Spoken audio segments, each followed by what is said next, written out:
पीर महल तो निकले सीगे जी, एक कस्बा आया रोती के नाम तो, वो तो हुण जिहड़ा ना अगे आ रहे और इत्थे हल्की हल्की बारिश हो रही है, बदल आए हुए हैं, धुप फिर निकल आई है, फिर जिहड़ा ना और बारिश भी साथ जिहड़ा ना नाल हो रही है। तुहानूं देखदा होगा कि हल्के हल्के जिहड़ा ना बूंदाबांदी दी छिट्टा पै रही वा, ते जिहड़ा बूंदाबांदी हो रही है। असीं अगे जा रहे हैं।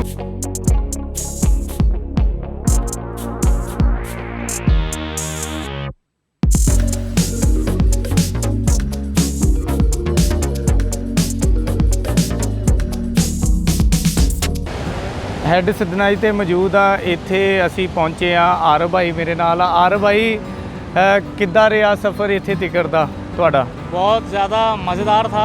थकन तो होती है ज़ाहिर है, लेकिन मज़ा भी बहुत आता है जब आप इतने लंबे सफ़र पे निकलते हैं बाइक के ऊपर, वो भी और साथ में आपके यार हों, कोई अच्छे आपके दोस्त अगर मिल जाए साथ, तो अरे भाई मज़ा ही अलग होता है। अरे भाई इत्थों अब्दुल हकीम है, ये कितनी दूर दा वा सफ़र?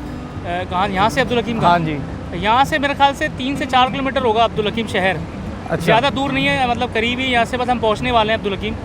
आरी भाई इत्थे तलंबा शहर भी है, जिहड़ा मौलाना तारक जमील लंबा साहब शहर है। दा मैं लास्ट टाइम जिहड़ा जब आया था तो आपको वो नज़र आ रहा होगा, सामने वो रोड चल रहा है, बाइकें चल रही हैं। तो मैं तुलंबा से उस रास्ते से हम लोग अंदर से आए थे, गांव कच्चे रास्ते से ऑफ रोडिंग करते हुए आए थे, तो वहाँ से हम आए थे तुलंबा। यहाँ से ज़्यादा दूर नहीं है, मेरे ख्याल से 20 मिनट का रास्ता होगा, यहाँ से 20-25 मिनट का, या आधा घंटा समझ लो, सही। अगर हम कच्चे से जाते हैं। आरी भाई अब्दुल हकीम की किहड़ी चीज़ मशहूर है वैसे? अभी अब्दुल हकीम के बारे में इतनी मालूमात तो मुझे नहीं है, लेकिन वहाँ पे एक मज़ार है अब्दुल हकीम में, और सुनते हैं कि वहाँ पे कोई गोली होती है, कोई जोड़, हड्डियों की जोड़ के लिए।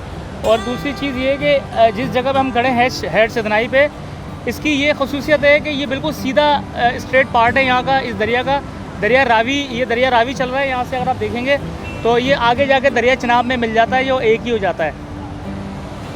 चलें आरिफ भाई, एंजॉय करें आप भी। अगली वीडियो फिर आगे जाके बनाते हैं। ज़रूर। अभी वापस चलते हैं, इसका मतलब। चलें जी, हमारे साथ ही रहिएगा, आगे जा रहे हैं जी अब्दुल हकीम। सितंबर 1960 में पाकिस्तान और इंडिया के दरमियान पानी के हवाले से सिंध दास मुआहदा तय पाया, जिसके तहत 3 मगरबी दरियाओं सिंध, झेलम और चनाब का कंट्रोल पाकिस्तान को, जबकि 3 मशरकी दरियाओं रावी, ब्यास और सतलुज का कंट्रोल इंडिया को दे दिया गया। इस मुआहदे के बाद वर्ल्ड बैंक के ताउन से इंडस बेसन प्रोजेक्ट शुरू हुआ, जिसके तहत दीगर तरक्याती कामों के अलावा हैड सदनाई भी बनाया गया। जनूबी पंजाब के शहर अब्दुल हकीम में वाक़ हैड सदनाई निस्फ सदी कबल अपनी दिलकशी के बाइस लोगों की तफरीह का मरकज हुआ करता था। ये सैरगाह खूबसूरत घास, दरख्त, फूल, बच्चों के लिए झूले और सिविल रेस्ट हाउस समेत दीगर सहूलियात से रास्ता थी। यहाँ पाकिस्तान भर से लोग सैरो तफरीह के लिए आते थे, लेकिन मुनासिब देखभाल और इंतजामिया की अदम दिलचस्पी के बाइस ये सैरगाह अपनी असल पहचान खोती जा रही है। सदनाई का लफ्जी मतलब सीधा दरिया है। ये ख्याल किया जाता है कि ये नाम शायद इसलिए रखा गया है कि इस मुकाम पर दरिया तकरीबन 8 मील सीधा बहता है। 1964 में तमीर होने वाला हैड सदनाई मुख्तलिफ नामों से जाना जाता है। हैड सदनाई से 10 छोटी बड़ी लिंक नहरें निकलती है।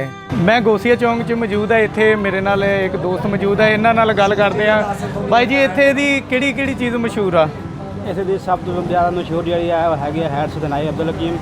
उस बाद है जी हड्डी जोड़ गोली, जो कि अब्दुल हकीम दरबार के नाम से मशहूर है और बहुत ही मशहूर हड्डी जोड़ गोली है। और इसके अलावा यहाँ की जो सबसे मेन चीज़ है वो है यहाँ का इलाका, सब इलाका है और बहुत ही खूबसूरत इलाका है यहाँ का।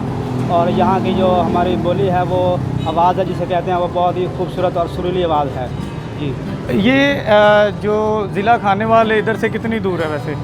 ये इधर से तकरीबन 20-25 किलोमीटर दूर है ज़िला खानेवाल। तो उसके आगे ये इंटरचेंज आता है अब्दुल हकीम इंटरचेंज, तो वहाँ पे शहर वाक़ है अब्दुल हकीम। अभी दरबार पे जाना है, किस तरफ जाएँ हम? इस तरफ आप दरबार है, इस कितनी दूर जाएंगे, यहाँ पे 2 किलोमीटर दूर है दरबार अब्दुल हकीम, बाबा अब्दुल हकीम। चलें जी दरबार की तरफ चलते हैं फिर। अब्दुल हकीम पाकिस्तान के सूबा पंजाब के ज़िला खानेवाल का एक कस्बाती शहर है जिसका नाम सूफ़ी और वलीउल्लाह सुल्तान अब्दुल हकीम की निस्बत से पड़ा है। ये तलम्बा से 10 किलोमीटर के फासले पर मुल्तान डिवीज़न में वाक़या है। शहर अब्दुल हकीम इब्तदा में एक सहू खातून की नेक और पारसा औरत की मलकियत था जिन्होंने औलाद नरीना ना होने के बाइस हज़रत सुल्तान अब्दुल हकीम से दुआ की दरख्वास्त की। आपकी दुआ से इस खातून को अल्लाह ताला ने नरीना औलाद से सरफराज फरमाया। इस सालिहा पाक दामन खातून ने ये इलाका हज़रत सुल्तान अब्दुल हकीम को नजराना या हदिया कर दिया। ਦਰਬਾਰ ਸੁਲਤਾਨ ਅਬਦੁਲ ਹਕੀਮ ਪਹੁੰਚ ਗਏ ਆ। ਇੱਥੇ ਪਹੁੰਚ ਕੇ ਸਲਾਮ ਕੀਤਾ।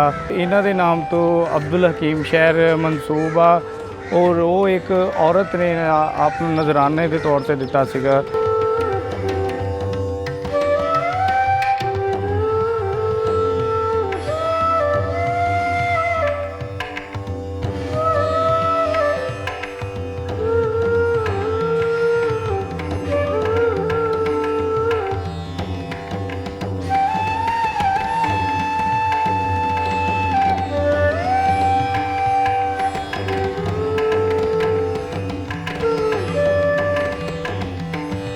दरबार पे पहुँचे हैं, हमारे साथ इधर के रहशी मौजूद है, इनसे बात करेंगे। बताइएगा इधर इनके दरबार जो है इनकी कोई करामात आपको पता है वो बताइएगा। सर इसकी जो करामात हैं ना, ये इधर हेड सिंधनाई के रहने वाले थे। इसकी बहुत सारी करामात हैं। सबसे पहली करामात इसकी यही है कि इसने कपड़े को निचोड़कर इन्होंने दिल्ली की मस्जिद सीधी की थी। उसके बाद एक औरत थी, वो हिंदनी थी, उसने कपड़े रंग करवाने थे मगर सुल्तान साहब के पास इतना वक्त नहीं था, वो भूल गए थे। जब उसकी बेटी की बारात आई तो वो सुल्तान साहब के पास आई और सुल्तान साहब को कहने लगी कि हमारी बेटी के कपड़े रंग कर दे दो कि बारात आ चुकी है। उसने कहा हमें याद नहीं रहा।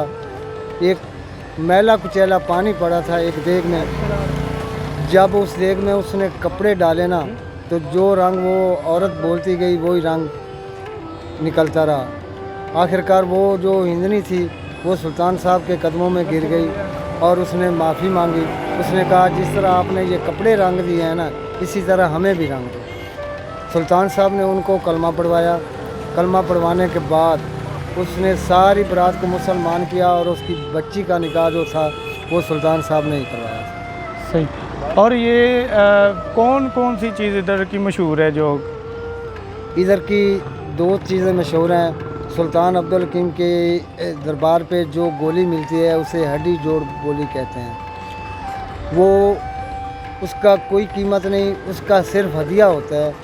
जहाँ से हड्डी टूटी हुई हो ना, अच्छी तरह एक्सरे करवा कर उसको तसल्ली से बनवा लें, उसके बाद गोली दे दें। गोली की इतनी मजबूती हो जाएगी कि जहाँ उस जगह से नहीं टूटेगी, दूसरी जगह से बेशक टूट जाए। ये सबसे पहली करामत इसकी है। दूसरी करामत ये है कि इधर जोड़ों को दर्द और बवासीर की भी गोलियां भी सुल्तान साहब के दरबार से मिलती हैं। जी ਤੁਸੀਂ ਸੁਣਿਆ ਇੱਥੇ ਦੇ ਰਹਿਸ਼ੀਆਂ ਦਾ ਕਿ ਇਹਨਾਂ ਦੀ ਜਿਹੜੀ ਕਰਾਮਾਤ ਆ ਉਹ ਕਾਫੀ ਸਾਰੀ ਆ। ਉਹਨਾਂ ਦੇ ਵਿੱਚੋਂ ਚੰਦ ਕਰਾਮਾਤ ਉਹਨਾਂ ਨੇ ਦੱਸੀਆਂ। ਔਰ ਤੁਹਾਨੂੰ ਅੱਜ ਦੀ ਜਿਹੜੀ ਇਹ ਮੇਰੀ ਵੀਡੀਓ ਪਸੰਦ ਆਵੇ ਇਹਨੂੰ ਲਾਈਕ ਕਰੋ, ਸਬਸਕ੍ਰਾਈਬ ਕਰੋ ਔਰ ਸ਼ੇਅਰ ਕਰੋ।